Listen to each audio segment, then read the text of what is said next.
I'd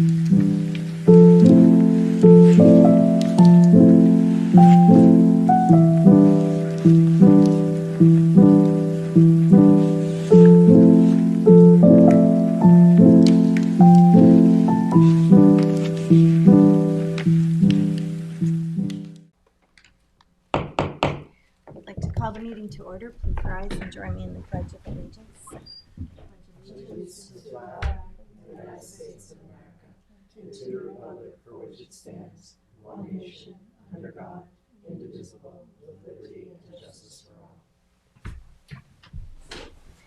Okay. Madam Clerk, would you please call the roll? Certainly. Supervisor Moore? Here. Councilwoman McNamara? Here. Councilman Isilli? Here. Councilman Powell? Here. All right, we're going to start today. Our only topic today is the proposed battery energy storage system code amendments. And Janice Shear and Seth Race are here with us, as is our Deputy Town Attorney Christine Sclera. Morning. Morning. So at our last work session, you gave us an outline, and now you've distributed more fleshed out actual proposed code. That's correct. You said we're going to completely repeal and then replace the existing code.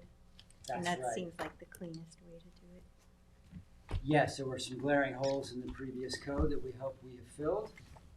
This has been a process that we undertook with the steering committee, as you're fully aware. We distributed some interim findings that the steering committee, that is, some requests for code updates, which we have put into this new revised code, as well as folding in some of the recommendations from the interagency working group formed by Governor Hochul. They too had recommendations for future best facilities. So those are encapsulated in this new draft code. And we reviewed a lot of these, right? The last work session that we had, I think we sort of reviewed some of them, and it looks like you've expanded on this and provided some examples. Yes, that's correct. We certainly have worked very diligently on the verbiage for each one of these provisions. That's what we present to you today. Did you change anything since you emailed these? No, I Not have yet. not. No, Okay. you have the latest edition. Right. If I might have changed a formatting issue, that would be about the extent of it. That would be it. And we'll further refine this as we go along, just to ensure that there's consistency, like paragraph to paragraph and going back and forth. So while you may see some, when we do this for, the final form on Thursday, it's substantively in its form, nothing's changing in terms of the substance. We might just make little edits to make it more consistent here and there, formatting, etc. That's all. Next Thursday, we're planning to schedule a public hearing. For the, okay. All right, well, how would you like to take us through this? Just quickly, just to remind you, good morning, that we added a new article, Article 7A, which is like the overarching, and then the repeal and replacement is the special exception standards for those applications that go to the planning board. So, and then there's Chapter 123, which is a chapter that the sort of when you're in plan review at the building department, that's kind of what they're looking at, and that cross-references a great deal of different code provisions, and also provides for a peer review, even at the plan review level. Forgive me, Janice. So this is new. New, Article 7 is new. This is the repeal and replace. Repeal and replace. And then edited, existing 123 with new provisions. Got it. Adding the ability for a plan review, like a building inspector or plan reviewer in the building department, to send this out to an expert against all those codes. So we don't have to worry about, having that in-house. It's going to go, and that provides for that. Excellent. So, and Seth's going to go through each section fairly quickly, but, if you have any questions, we'll jot them down and make sure we can answer them all for you. I got 2 copies. Or that one is separate. Oh, that was, does one say special exception and one says Article 7? No, those They're are both the same. Okay, thank you. Did you get the 7A one? 2 of something and There it is. Yeah. 7A So you it have? goes 7A, Article 162, 17, yeah. yeah, 330, 162, 21, and then Chapter 122. So it's the 3 pieces of legislation that will all go in the code. Kind of bury me in paper. And 123 is its own thing, it still exists and we're not really changing it. It still We're exists, just, it wasn't. it's just, where Under it 80. already exists. There was no moratorium on this. This is under 80, but what we did was add all of the various certifications and fire codes. Okay. I see that, okay. And we also pointed towards the tiering system, so not only from the energy storage, Article 7A, can you look to see where your energy storage, what tier it falls into, but you can also, from the bottom up, see where your energy storage, it points you in the direction of where you, what codes apply to you. So shall we start with the overarching code, the energy storage, Article 7A? We had previously looked over that. You have the kind of table of contents there in front of you. So this is going to, again, delineate the different tiering systems. So we have 0 to 80. That does not have a tier number. Then you have 80 to 600. That would be, and when I say 600, I'm talking in kilowatt hours. So that would be a tier 1. Then you have from 600 to 5 megawatts. That would be a tier 2, and from 5 megawatts to 19 megawatts, that's a tier 3. Each of those tierings is subject to a different set of requirements, development standards that we try to encapsulate here in this article. Great. So as you can see, in applicability, I just skip down to applicability and go past the purpose, the legislative findings, and the definitions, if I may.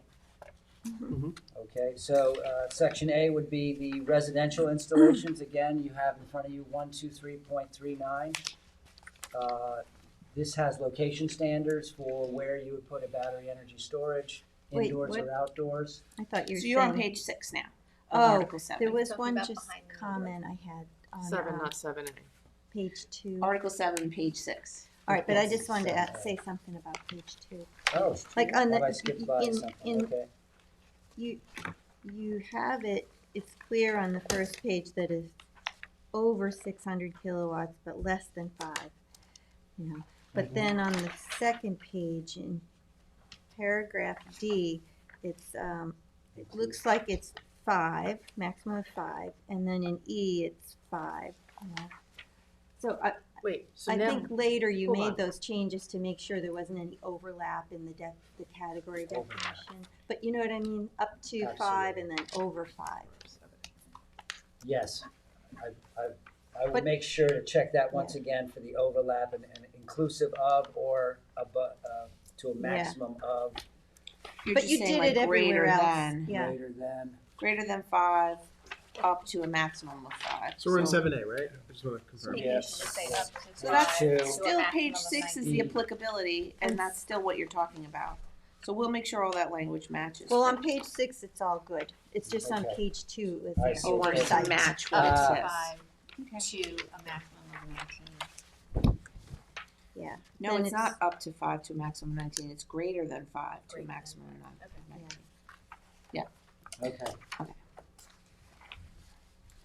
I will make that correction. Thank you for pointing Just, that out. just as an overarching thing, just so for everyone to understand, we're talking about small batteries in your house, building departments reviewing those things, that's fine. There's a, section of commercial accessory uses, like you're a supermarket, you wanna put a battery on your site, something along those lines is different. And then if you're just coming as a special exception for a battery storage use, you can, to the planning board, you can only do 5, up to 5, no more than 5, as a special exception to the planning board. Then if you're looking to do more than 5, and by the way, the special exception to the planning board is only available in light industrial zones. So Yeah. there's that, that's a big, and then if you wanted to do, say, a larger, storage facility, we cap that at 19 and it comes to you first. Mhm. So we'll go through all that, but just Okay. for Yeah. clarity. That's good to know. And just one, the very definition of the top of page 6, Hmm. a power purchase to be a capital A, the definition. Ah. See where it starts. Yes, Yeah. quite. All right, Thank go. you. That's all I have to That's, say. glad you're catching these things. Sometimes I miss Of course, I mean, this is a what huge this is for. effort. Okay. Right. So yes, under applicability A, you've got the 0 to 80 kilowatt hours, building permits and electrical permits allowed in all zones. Again, just to reiterate, that's behind the meter, residential grade. Then we're gonna scale up to the commercial, style units, call them tier 1. They will be pursuant to the planning board, 330-183, special exception general standards, that's an important point, and 330-122. This would be in non-residential areas, tier 1. And tier 2. And Tier we're one going, means like you could be in shopping center business Right. with your supermarket Commercial. and get a Right. commercial battery to go along with it, up to Yeah. 600 kilowatts. Kilowatts. That's it. Then you're getting into above 600 to a maximum of 5. That gets pushed into industrial zones only. Okay. Yeah. So B and C non-residential. Right. Although C is industrial, B is non-residential. Like, and it's only up to 600 kilowatts, meaning, Okay. and it's accessory to some kind of use, a business Supermarket use. or- Yeah. Understood. and just to be clear, the 600 is part of the fire code and NFPA. This was not something we chose. This comes straight out of the standards and the codes. Code. And when you move above a megawatt, because you're really looking at storage of energy, the codes have dropped the hour because it's not so much, it's highly variable as to the chemical composition of the battery. It's basically you start looking at how big is that fuel tank when you get into those sizes. Not can I run my house or this equipment with that amount of energy, that power. Mhm. So that's the kilowatt hour aspect. Okay. So it's just to clarify that, if that clarified. So you're saying the tier 1 set forth in B are non-residential and only go before the planning board, Correct. and it's a special exception standard nonetheless? So there's two kinds there's special exceptions. So in the code you see SE. Some special exceptions are just 330-122, which is, just compatibility. Like there's an extra layer of review there to make sure that that should even be there. So that's just the general standards. Then some uses everybody always has to go through the general standards, but some uses have very specific standards too. So we're saying at least you have the general standard review, which is all about locating this which is not a large equipment shelter. It's only up to 600 kilowatt hours, so it might be one cabinet of a battery to go with the supermarket, and the planning board is looking at it saying, is this appropriate? Is this going to bother anybody? Are we sure we want this here? And then amend the site plan to locate it. That's one thing. If you're saying up to 5 megawatt in an industrial zone, that's a different story for the planning board. Now there's Lot bigger. 16221 with the million standards of safety. This is still safety because we still have 123, which all the fire codes are in and everything else. But this gets into even more rigorous review when you go from 600 to 5. I see, so there's a So this is a general special and a standard. specific. So versus this one's just general standards and a site plan. The 600 to 5 is general standards and the specific special exception parameters. But still only the planning board. Still the planning board up to 5. As far as we Inclusive of understood that. it, that's what you Yeah. wanted to do. And then above 5 to a maximum of 19, because then we're not getting involved in the state taking over the review at 20. If you stay below 20, you're good. So we picked 19 because at 20, the state comes in and says we can decide that this, the Renewable Energy Siting Office, ORES, Mm-hmm. they come in and take over the review. So keeping it under that threshold keeps it in your hands. Right. And so then you would review it first as an overlay district and then go through the standards yourselves or however we're going to work that out and then goes through a site plan review. So yeah, that's C, tier 3.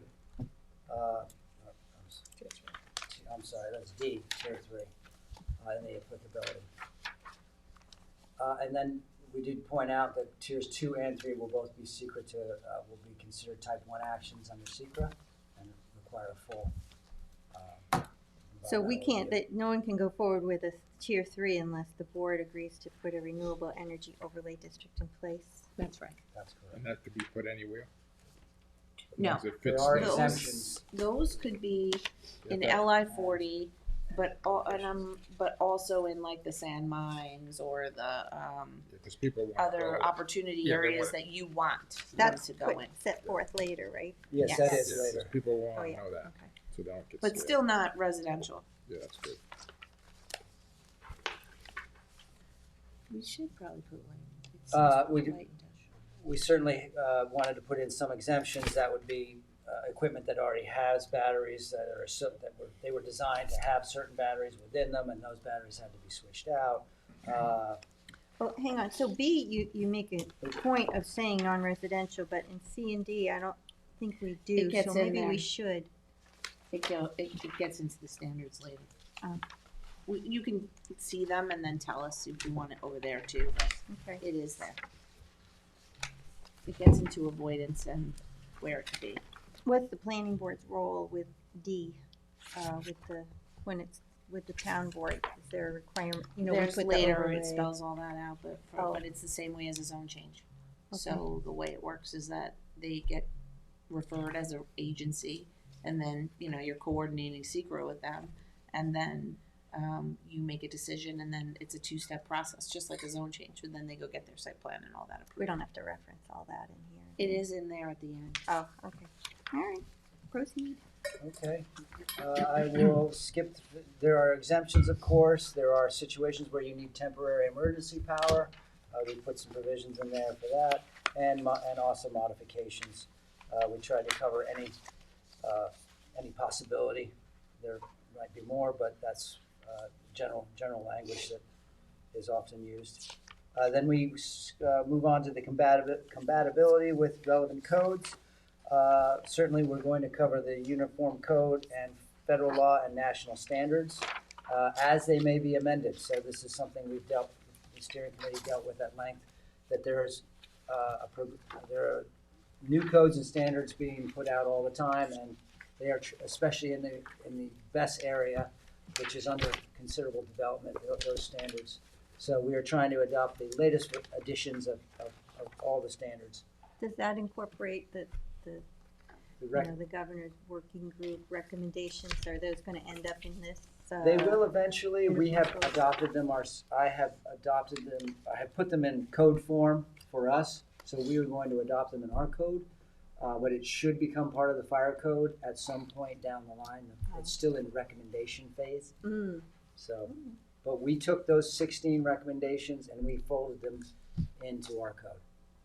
So that's. What if they change after we adopt the code? It incorporates any amendments that are duly authorized herein. They're incorporated by reference. Okay. One of the big recommendations from that working group was the mandatory peer reviews. So this has become a large part of our code, and it's found throughout all three sections. Peer review shall be required for anything, any tier 1, tier 2, tier 3.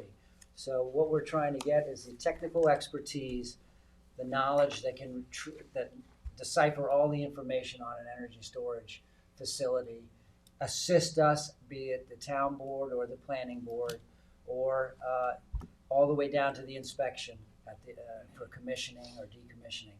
There should be a technical expert there.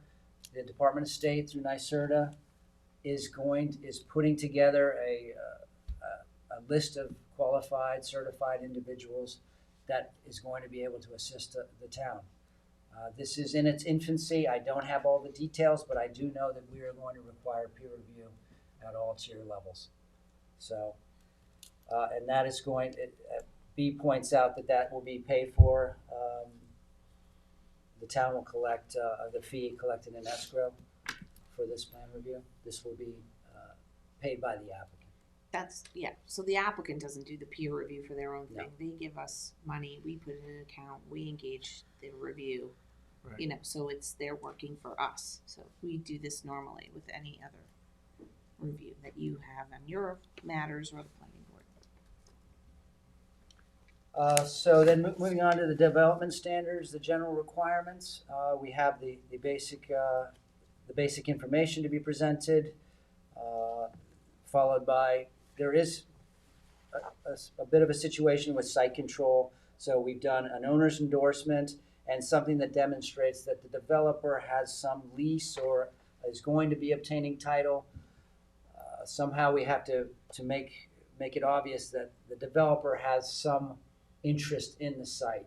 However, he might not have actually paid for it yet because the energy storage plan might not work. So we tried to bridge that connection between the developer and the actual parcel.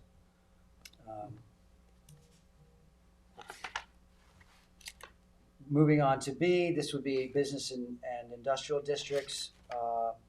We have set a capacity for the 600 kilowatt to 5 kilowatt as an accessory.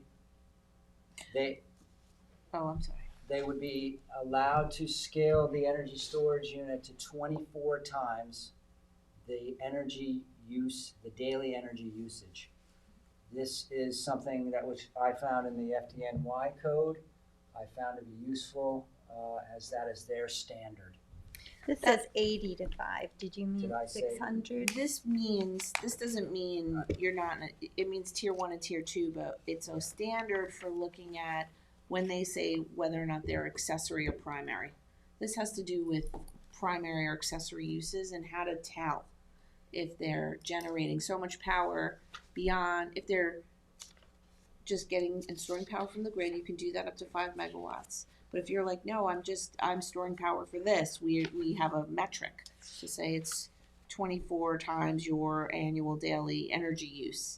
Then it's, and these are all calculated by PSEG and all that. They have those. So we can then, a building, again, we're always trying to, you have to have some kind of metric to gauge somebody against. To be like, nope, you're 30 times the maximum daily, blah, blah, blah. You're not accessory anymore. You're primary. And now you have to go with primary setbacks. It has to do with where it's located and how we gauge what you're doing. Because people could say they're primary or accessory. So it's really a standard for B and C are looking at whether or not it's primary or accessory. Should we include the 80 kilowatt That was behind the about- meter?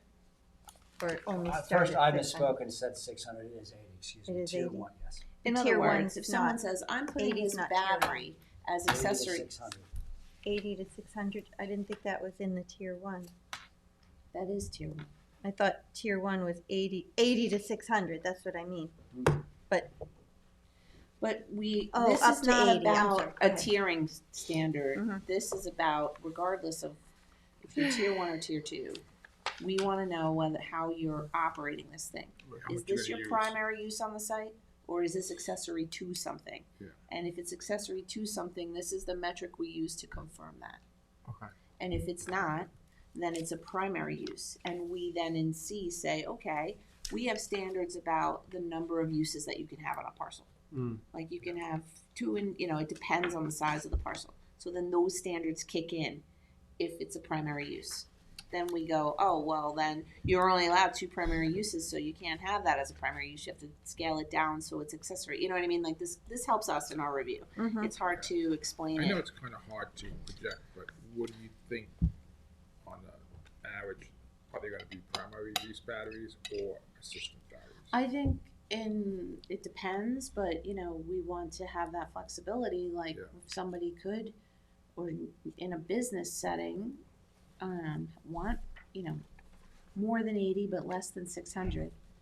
We just want to make sure they're not getting in the battery storage game, and that's a primary use now more so than your Yeah, other 'cause use. they could sell.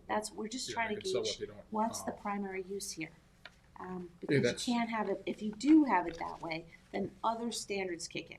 And that's what we're referencing about 330, 31. Then we get into yeah, all that. You could make a note to like why you're doing it, so they can't resell it. It's not that they can't resell it, it's that we want to know to the extent That- which you can't just be like, I'm only doing this, and it's really not that. Now we have a standard to tell. Is it Is it really accessory, or are you beyond that standard? Now you're not accessory, it's another primary Well, use. like solar is accessory, but at that point, what you generate with your solar goes back into the grid, so it's, Right, we can't like get in the middle of like if someone's, doing that, because how would we know? I mean, If they they're could storing be, the energy I mean, from the this could grid, we end don't. up being, down the line, it just could be something that like they do with you to, offset energy usage, and they have a deal with you, like basically you do that just to offset your own, like you do with solar, just to offset your own electric bill, not to generate income. Exactly. Yes. It just has to do with primary accessory uses, and it's hard to explain. But we have established a But line now we have established a threshold so Right. that we can know whether or not how they're operating. If a business is a business and they want to have an accessory battery, that's fine. If a business is a business and they have room to have a second business, i.e. batteries, and not in residential, we're talking commercial, and not above 600 kilowatt, that's fine too. But you have now other standards kick in, like you may need more land area or something. Mhm. You only get so many uses per property. And that really brings us into the next level up, which would be battery storage is an accessory to a distributed generator, like a solar or a tidal or a hydro, wind, a renewable energy generator. So it can be considered an accessory to that, but to a certain point. We would like to match the energy that's produced by that distributed renewable generation facility to 1-to-1 to the energy storage. To the size of the batteries. Yeah, so this is a way of us keeping track of that. And clearly, if it generates 4,000 kilowatt hours in a day, then it would be allowed to have a 4,000 kilowatt hour or 4 megawatt battery system. Okay, that makes sense. Moving on, avoidance areas. I think one thing, these are some of the standard areas to avoid. I'd like to point out that we did add the 500 feet of a designated coastal evacuation route. We thought that was very important considering the steering committee deliberations.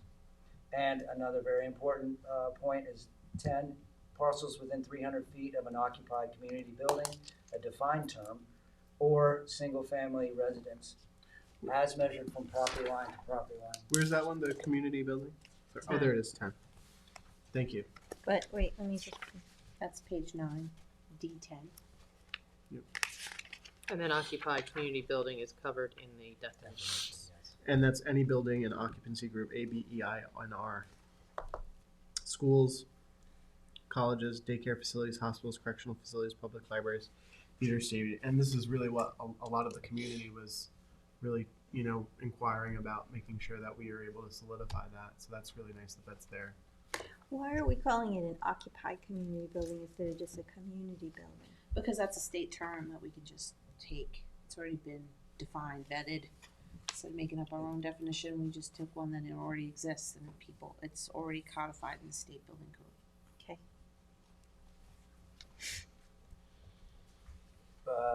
Moving on to insurance and indemnification, I don't think that takes too much discussion. But moving on to 338.7 is the establishment of a renewable energy overlay district. Janice, would you? Sure. This is- So this is your zone change section, really. I mean, it could be a separate article, but we thought because it's referencing things in the same article, just keep it as a different section. And the minimum site size then is 5 acres.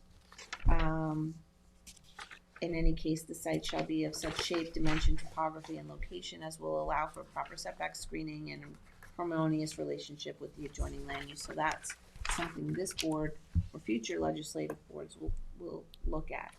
I did notice opportunity sites, where it's appropriate to do renewable energy overlay. We should have wrote light industrial zones, because if someone wanted to aggregate parcels in the light industrial and do over 5 but less than 19, they could do that, but they need an energy overlay zoning first.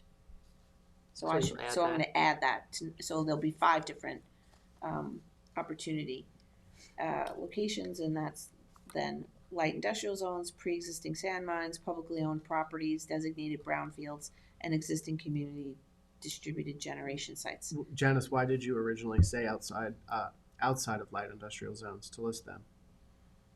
Opportunity states outside. This Yeah, is in letter provision B, I had that question. I don't know. Wouldn't that We include have them? like 15 iterations of this. We were trying that to would, say. that would include them then. If it's Yeah. outside of those areas, they would be included. Not necessarily. I just think it should just say opportunity sites. That's why I'm As saying. long as Yeah. it's 5 acres, you can consider. Because like I just a took renewable- opportunity sites outside of light industrial zones, meaning that light industrial zones are. Are included. I thought That's so too, how I but I thought don't of it. see it when you were talking earlier and supervisor was saying something. I was like, I don't see where it says that. So I just want to make it clear. We'll make that clear for Yeah. sure. Just that the traffic, having direct access and frontage, submission, that they have to come and get the elect to consider first, and they have some extra work to do before they come here, which is some community engagement and meeting with members of local civic and or CACs or other active community groups. Very good. What are these, and are any of these in B1 through 4, could any of them be in residential areas, like the publicly owned properties or the designated Those things brown are in- fields? Yes, those are potentially in residential areas, and you would like a sand mine, it is a residential zone, so you'd have to rezone it depending on its circumstances if you want to. But Like that would it be. can't cover, otherwise it's impossible for us to. But that would be reviewed by the planning board, right? You. No, you, Oh. change of zones come to the town. So, Well, right. But so the question I had was then, even something under 5 megawatts, even though it ultimately goes to the planning board, it starts with the town board, and we basically Over 5. can kill it. Over 5. Oh, just over 5. Unless Planning they board wanna has put it purview in up a to brown 5. field or. If they want to put it in any of these places, Then it they have to comes come to to you. But as the supervisor noted, if it is in a residential area, doesn't that contradict the code? No, itself? because this is a zone change provision that would allow you to say, well, this is a pre-existing sand mine, but it's 3,000 feet away from any residential, and it's I'm just making this up. It's so far away from any residential that we could land an energy overlay district here. You'd have to look at the circumstances of who's even asking. And go a little bit further on that. So say if it's like 25 acres or 30 acres, he could subdivide it and have 3 of them in there, because it's only you're calling for 5 acres. 5 acres each, and they Yeah. have to be, sanctioned by this board first. So it is a zoning change. So And we that the talked person could about actually have separation 5. of places. And because all of the 4 pre-existing units. sand mines, We all talked of these certain places are wrongly zoned residential, because they existed before the resident, they were there before anybody else. So they have pre-existing nature to them. And whether or not you want to put a zoning change on that, because they're nowhere near anyone anyway, or they feel like industrial anyhow, even though they're zoned from the past or something, you'll look at all that and decide, and you say, nah, I don't want to do this, or I don't want to consider this, or yes, this makes sense. It's all on, it's up to this board. Does it make sense for a request for the zone change to go before the town board, or It has to. It has to. it can't go before the zoning board? No. It used to be that The way. zoning board is The just a code was variance changed. board meant for relief from your zoning laws. Well, but, and that's what essentially they would potentially be seeking, right? Well, we were under the impression from the steering committee, and the conversations was that you wanted that legislative oversight, that discretionary action.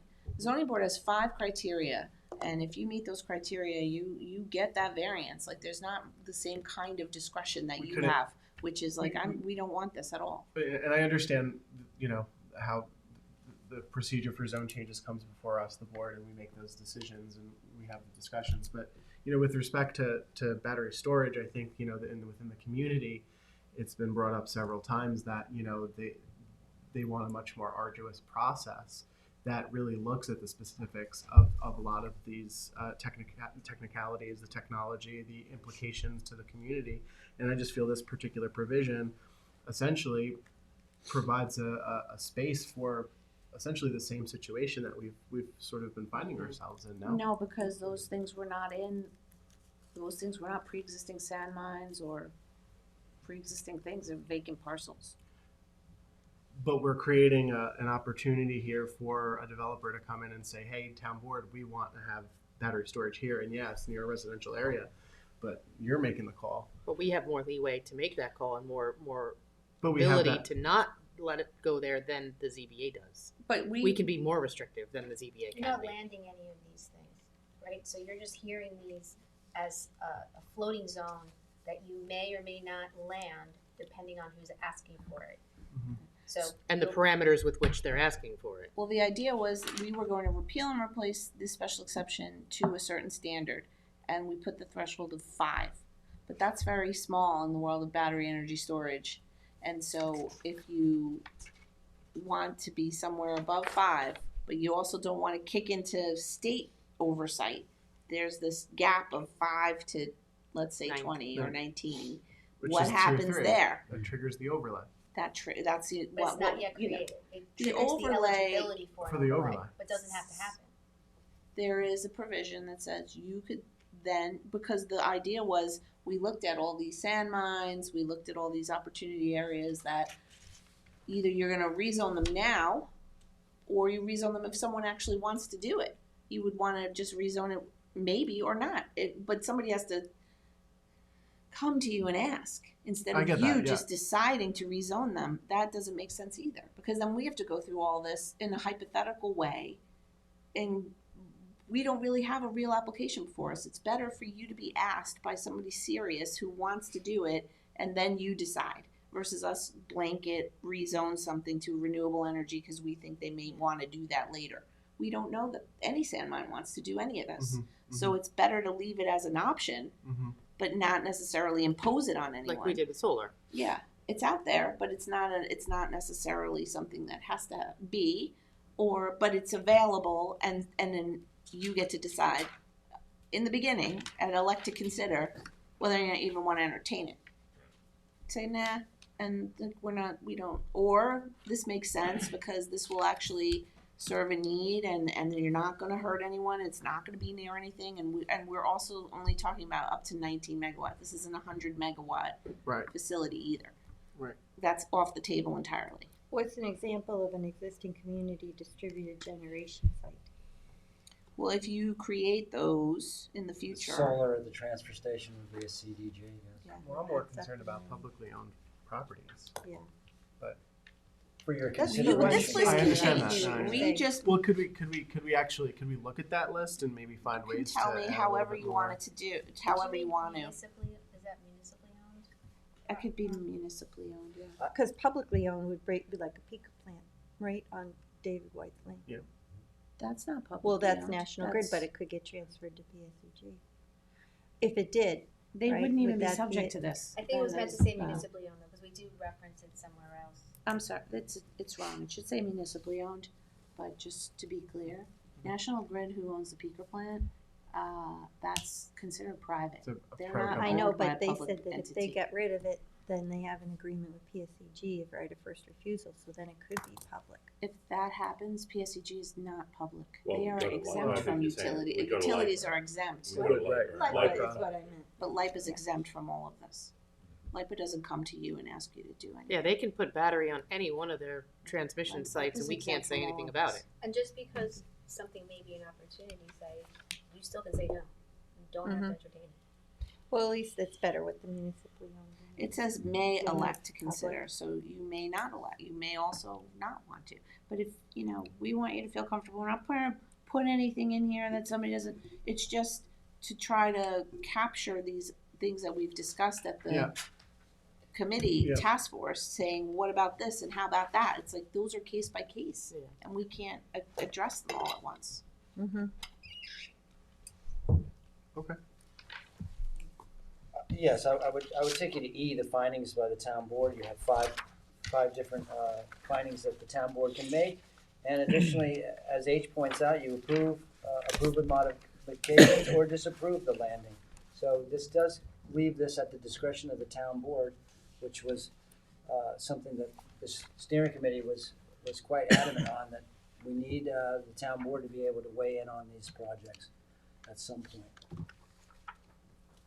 And also the town board gets peer review as well, so it's not just to figure things out on your own.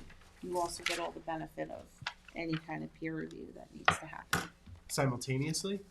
During a process, if someone's engaged in requesting a zoning change to this renewable energy overlay and you want to assess what does that mean, we would then get an expert to Okay. come and do that review. Okay. Yeah. That's good to know. Furthermore, we did add a community benefit agreement and some of the language there about how the applicant needs to engage with a community group, CAC or the like. And that part of the town board's deliberation would concern how, what kind of funding or what kind of project or program you would like the developer to undertake to get the community engaged and in support of the energy storage facility. Something you could look into and make it a better fit for our town. So that would be That's Article 7A. Article 7A. Then there's Article, 330, 162.21, and these are the special exception requirements for the, if you're in, so this, we had two separate sections, sort of tier 3 and tier 2, but we're thinking we're gonna take the tier 3 criteria and put them back with the town board. So that's just gonna be a little different and keep this just simply tier 2, 600 kilowatt hours up to a maximum of 5 megawatt only in existing industrial zones. So that's an application that could be made to the planning board. Wait, are you doing Article 7 now? Yeah. The repeal and replace. The repeal and replace. Randomly, they're both Article 7, That is and we right. didn't even mean it to happen. 7A and 7. 17. One is 7 and one is 17. I'm sorry. There's an X there. Oh, yeah. Oh, yeah. Oh, I was gonna say, like, how are we in 7 again? So it's 17.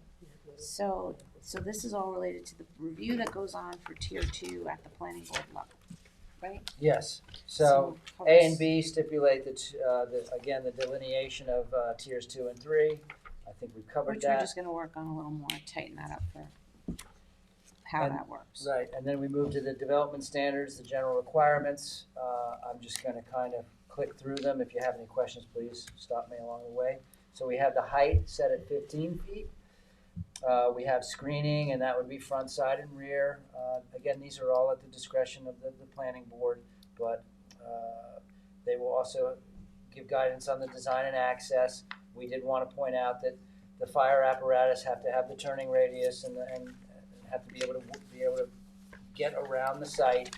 And on top of that, that if you need to stage equipment during a fire incident, it needs to be accommodated on the site so as not to interfere with the free flow of traffic around that parcel.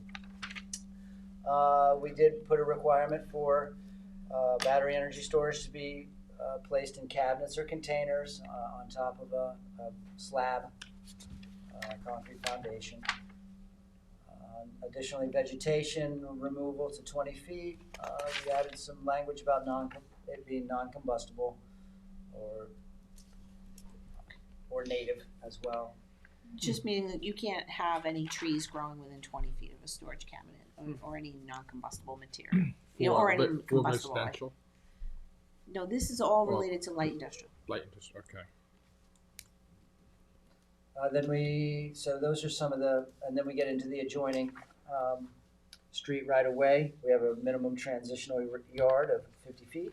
Well, wait, excuse me, when you say it's only applicable to the light industrial, do you mean that if we were to go with one of those zone changes, these wouldn't apply as well? Or I they would? had it fitted in here that they would, but I think then you would just set all those in the In the public Zoning? hearing.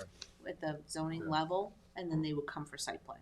So it would be a little different. So it's not a redundant granting of a use. Mhm. Like this grant, a special exception is we use the words special exception in planning this term. But the truth is, it's just a conditional use permit. That is the other words that I'd rather call it. Because it sounds like you're making some special dispensation for someone when you're not. It's Mhm. just the way this planning term works out. Technically, what it is, and everywhere else in this country, it's called a conditional use permit. So who gives the conditional use? You, the town board, or the planning board. right, Jim? Like, does that make sense? Yes. It's just like who. So, in this case, for the tier 2, it's the planning board, that's clear. In the zoning, the way we set it up was you give a conceptual zoning allowance, you say, yeah, this overlay is allowed, and then they go to the special exception. But it's almost redundant, so we're just trying to pull that out, and in your deliberations, the tier 3 stuff. But the site plan things will all come into play.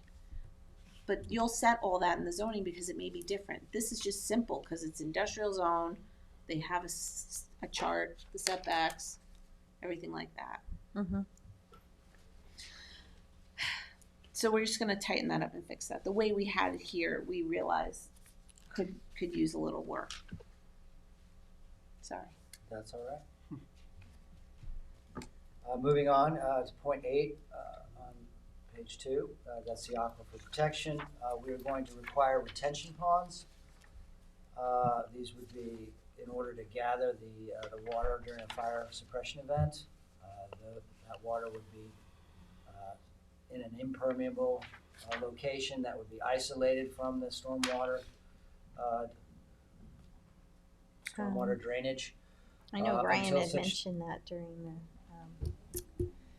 the working group. Yes. But does that mean it's gonna be like a moat around it? It would need to be, the town engineer, the stormwater management officer would have to be involved in how it's the proper design. I don't have the design. Could be a tank around It it, could be a tank. It doesn't Could have to be a be tank, necessarily like a any oil, kind Right. of with heavy, moat. yeah, like I don't think they would want the water and the batteries like that. Like No, I think mean they would- like underground, but I mean circle around the whole thing, cause if you're hosing down the area around it, isn't that where I assume it would be drainage pipes that would seem to collect in one certain area, so can we leave it so vague like this? a little more vague? No, or I mean, leave can it? we leave it the way it's vague? I'll Like look into if some you look language at on it, it. you don't know what you're supposed to do. Well, they have to meet with, they would have to meet with, say, Tom and discuss what kind of. So instead of volume, saying within right? an impermeable retention pond, you can just say gathered and retained on site. Yeah, And then Oh, that- yeah, I like that. That's better. Then they'll have to show Tom, you're right. Mhm. yeah. Sure, they can figure out how to best do that then. And then it's the required retention, and then just cross out pond, Mhm. shall require a severable storm drain. So whatever that retention ends up looking like. Mm-hmm. And that would be to minimize the contamination. If there was an incident and the water was contaminated, we're trying to protect the aquifer. So those waters would be retained, filtered, and then released into the environment in accordance with the DEC and the stormwater management plan, as well as, the state pollutant discharge and elimination permits. The next requirements are fencing. This is pretty straightforward. We did increase it to 10 feet in the industrial zone, and obviously we want to allow for access for first responders, for inspections, for certified fire mitigation personnel. Look at C, it says shall and will, one of those should come up. Ooh. Yes, see, I see that. And yeah, so bollards are another way of protecting the battery energy storage from potential vehicle impact. Signage. Oh, wait, I'm sorry. that's Another okay. little tweak. The last line of F Hmm. in the, where it says that such time as, that word has to get added in there. Thank you. All right. Signage, the signage should get progressively more elaborate as these facilities get larger. There have been, the interagency working group discussed some new visual techniques that I've tried to include here.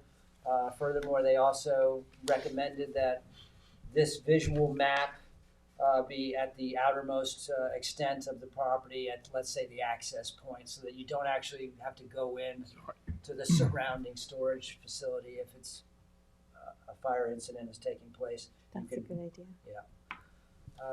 Lighting, I'll just say that dark skies, our town code on that prevails, and is listed here. Similarly, noise, town code applies in that regard as well. Back to drainage, we want to make So sure the that, noise, is it usually 1 hour you're saying here? That's what it is? I didn't know yes, that. Yeah. that's my understanding. Mm. 60 dBA over an hour, is Mhm. that, I'll have to look again. No, you don't have to. I didn't know how long the noise went on with the battery storage. Yes. Drainage, we were just trying to make sure that we understand where the water would go from the site so that we can act accordingly if there's mitigation or if there's some form of pollution in adjacent sites, we would know how that occurred.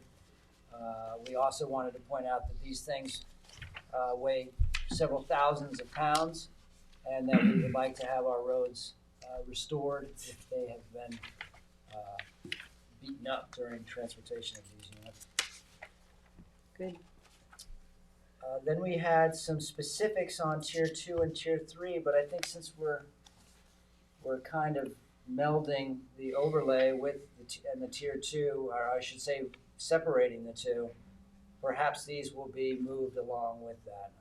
But I can certainly elaborate each one if you'd like, or No, this is just submission requirements, and also requiring all the things that LIPA or PSEG require.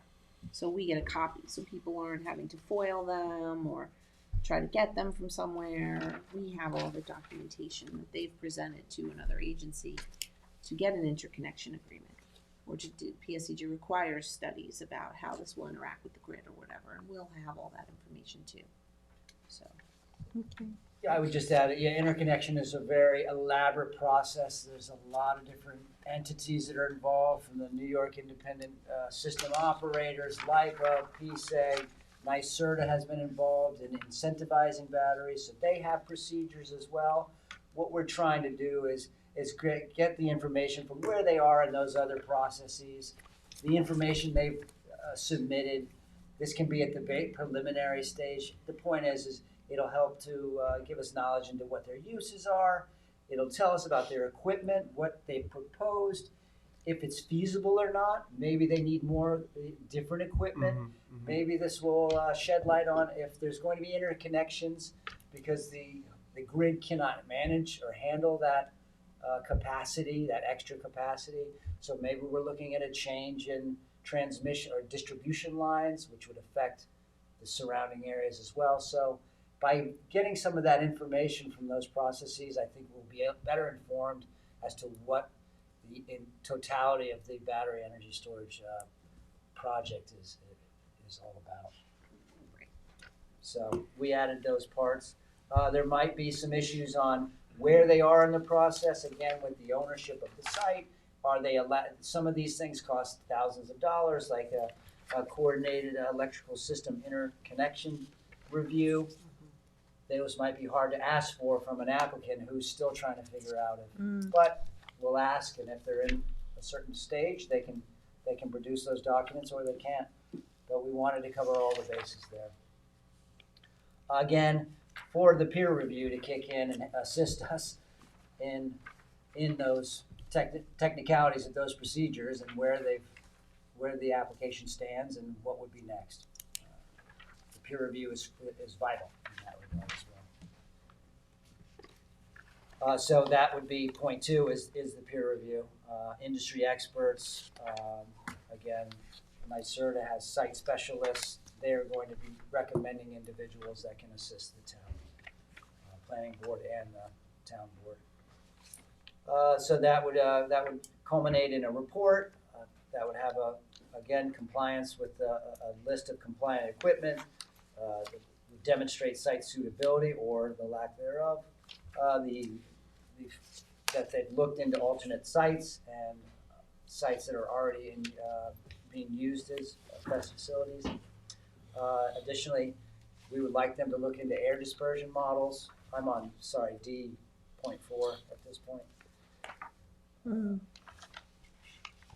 So we would like some air dispersion modeling, in particular because of the smoke that could be generated from a deflagration thermal runaway event that is potential for hydrofluoric acid and the not so nice part of a fire from a vest.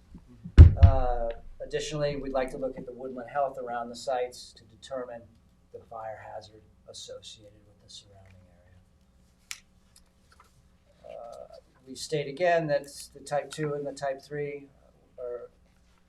tier 1 and tier 3 would be type 1 secret action determination. Then we ask for a schematic, the general 1 to 3 line, part and parcel of any application.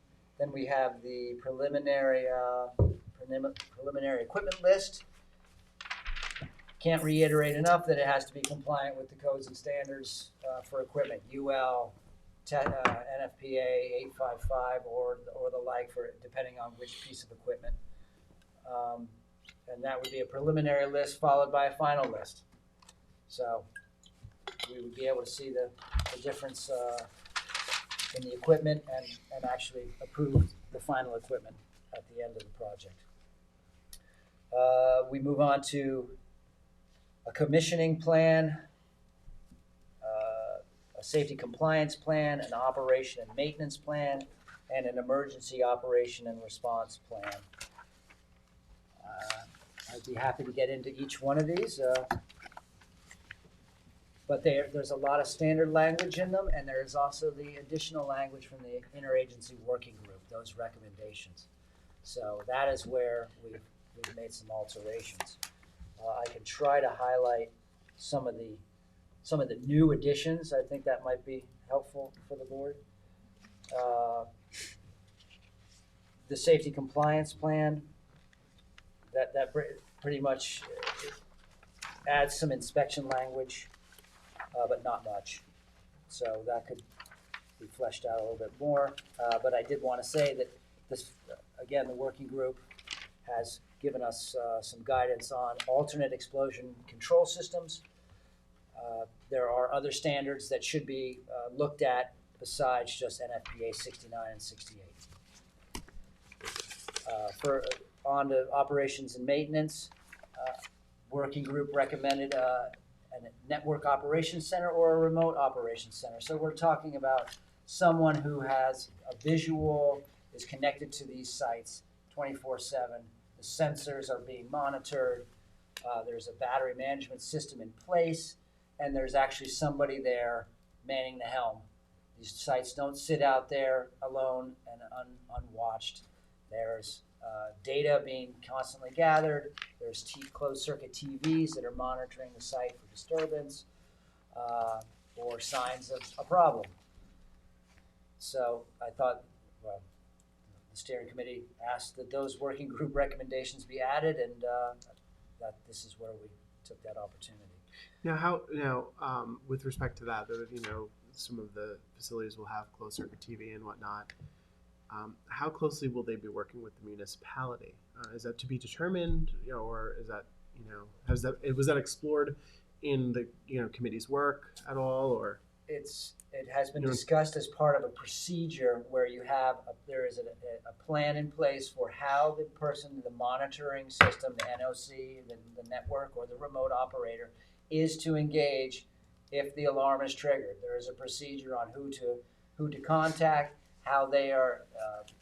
There's a list of fire mitigation personnel. Right. So there is a procedure that's discussed. Okay. That and they are to be able to be contacted as well. At any point, somebody feels like they see something going on the site, that network, that remote operator is to be contacted, and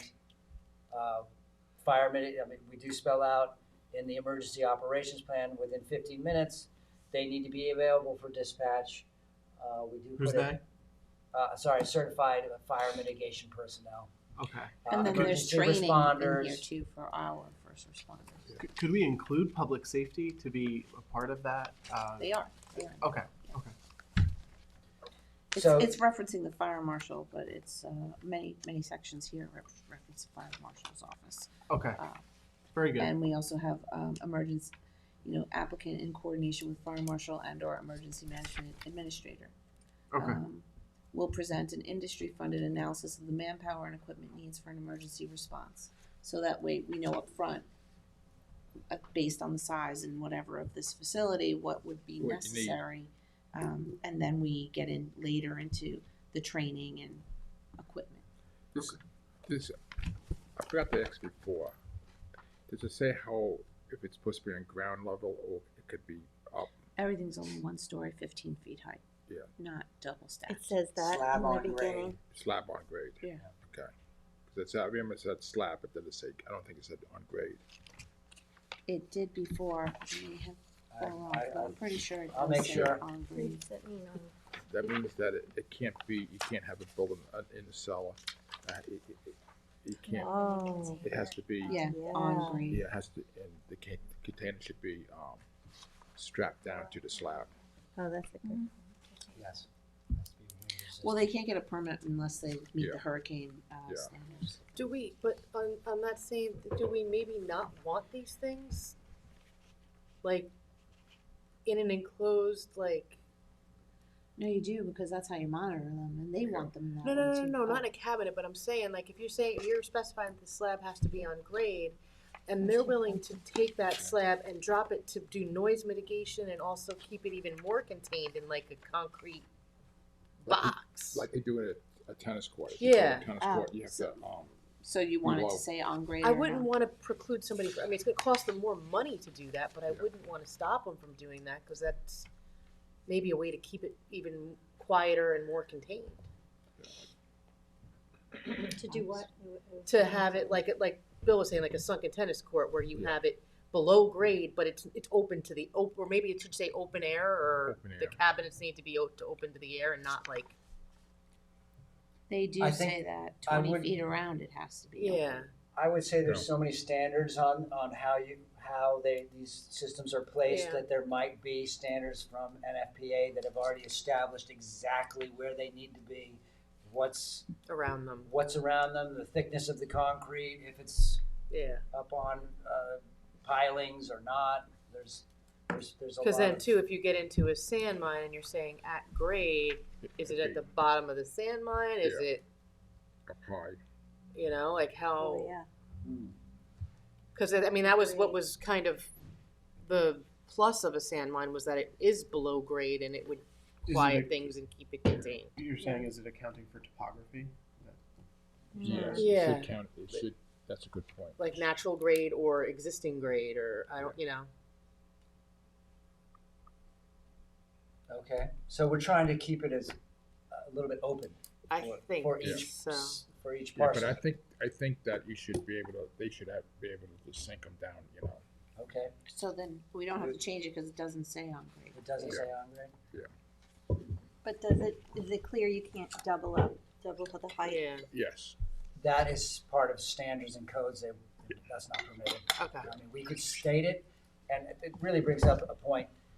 We have stated a lot here, but there are over 21 different national standards, be it the Electrotechnical Commission, Underwriters Laboratory, the NFPA.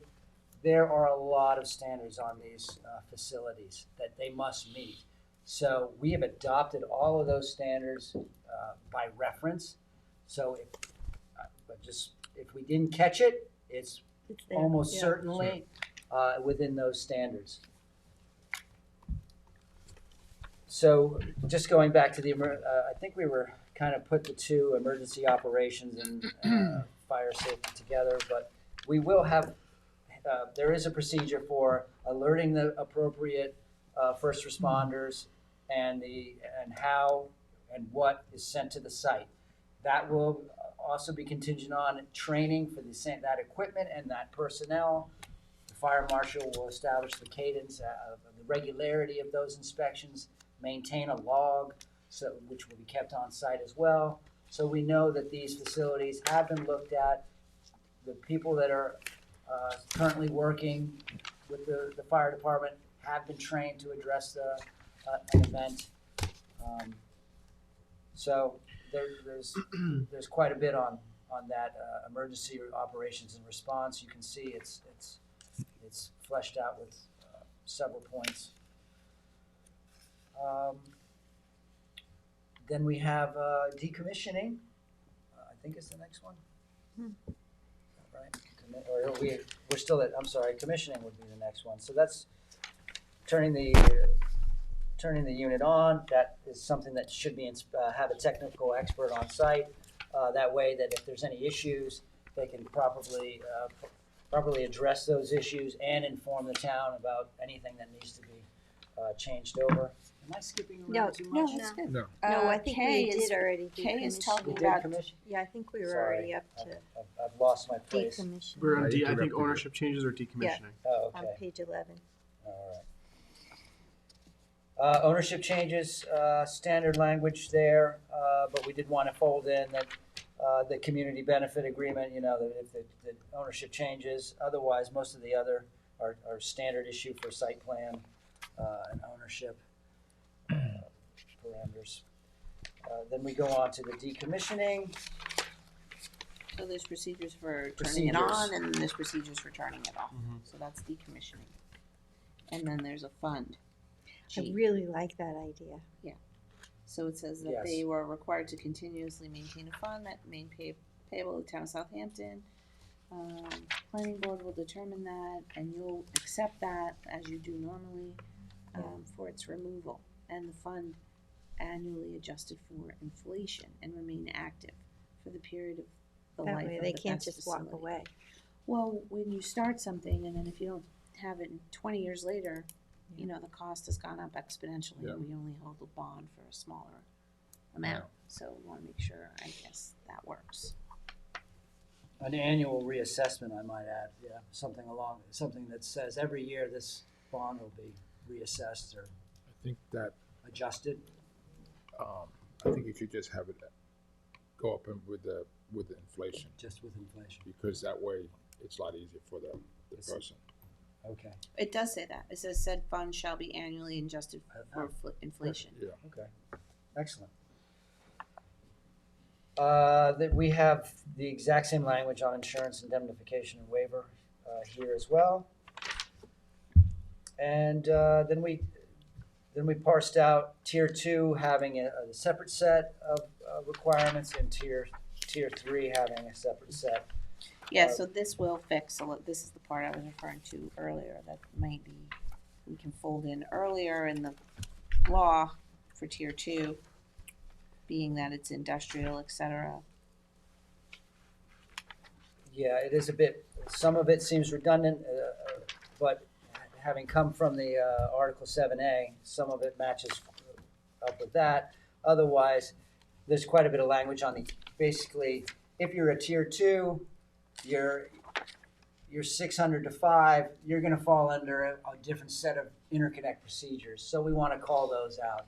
If you're a tier 3, you've got a whole nother set of interconnect procedures. We wanna call those ones out. So we can say, you're in this area, please bring us this material. Let us know where you are with, in the interconnect procedure. So that's where I was trying to go with that section. Sounds good. Yeah, and then 12339, I bring it before you for your consideration. It is very similar to what we have on the books now. We just added the tiering, so Is this a whole new section? it's No, we already existing. have 12339.3. Because it's all underlined. That made me think it's all new. Oops, that would Yeah, be- we have to, I had no idea that we'll fix that. That could be we could just repeal and replace it. That's the easiest way. You But we mentioned that can there were make it- edits and additions here. So What we did, the biggest thing was add these, codes, all these NFPA codes here. oh, That was excellent. never there. And Oh, this that's good. and this Page. So there's a whole page of codes that we added. procedurally it prompts the planning review. This is all about like a building inspector would look at this code, chapter 120. Okay. This gets down to the permitting level. Now, we have this here. We have this part. We'll check it out and make sure what we have or don't have, and if it's a lot of changes, then we should just repeal and replace it. It's just easier for people to read in law and understand it. How big are the batteries themselves? How big? Depending on the capacity. Yeah. I mean, I could tell you a Tesla megapack, so when we're in the megawatt scale, we're looking at, they often say an ISO container. That's a 40-foot by 10 by maybe 10, I believe. But a mega pack would be like Yeah. 25 feet long, 9 feet wide, and 6 feet high. Okay. So that's a 3 megawatt Yeah. container right there. You get into in the kilowatts, 600, 700, you're looking at a filing cabinet, let's say, or a double Or of. like a Tesla. That's Side like brick a for wall. home. That's Or a 12 business. Yeah, business, the yeah. power wall, Yeah. that's in the 10 to 12 Because hopefully in the range future they get smaller. kilowatt, and then They will. an electric vehicle is 100 kilowatt. So an electric vehicle, you can imagine, I don't know if you've seen the size of that battery, that's It's a big casket, right? I mean, something Yeah. along those Yeah. lines. That's horrible to say. Okay. Withdrawn. Sorry, thank you. So that's what we have. Our plan Lot of work. was to put this in form, resolution form, so that it could go to your special meeting to schedule the public hearing. Excellent. That's where we're at. Thank you for all your hard work. Yeah, sure. Thank you. Couldn't have done it without Seth. Yeah. Huge So- undertaking and Yes. It So was a much team work. effort, Yeah. and I have to thank the Battery Energy Storage Christine, Steering Committee. Yes, They were exactly. very helpful, and they vetted and we deliberated on all these items. A lot of We've sleepless had nights. a lot of help from Bill Overker and Gary Stevens. it was a successful committee, I think. Yeah, I- and we I did think send so it as to the well. committee. Hmm? We sent this to the committee as well, just to, so No, that but by I the mean, in all seriousness, we were hiring an outside consultant for what, $60,000 to do this, and you know, it was, I know, a big undertaking for you guys work wise, but I think that you know the public should feel better about the fact that this was all done, you know, organically. We went through with their concerns and we vetted all of their concerns. And Seth, I mean, you did a ton of research on this. I mean, I have a stack in my file. It's a lot. this guy has binders. filled But yeah, I with mean, not only stuff. did you save the taxpayers a ton of money, but we did this the way that people wanted it done. So Right, we kept it close, Yes. in-house, and Did did a it the good way job. we knew we needed it to be done. And we're Well, open thank to you. criticism and want to elicit feedback. but So what I've heard from people that have heard our meetings so forth, I haven't gotten any negative feedback on this at all. So No. what's Everybody's Well, happy that about it. continues. The only complaint is, what's taking so long? But, you know, this is a lot of work. Yes. People have to be Yeah. patient. and if we did it quickly, they'd say, "Why'd you rush?" Yeah. Again, when you do the law and it's in its form to Yeah. schedule a hearing, it will get formally referred to the planning commission. I'll go back. in We'll front put of it them online again. so that people can get it. Put and it look all at online when we have it in our final form. It'll be available. And the town attorneys have reviewed it. Town attorney, Yeah.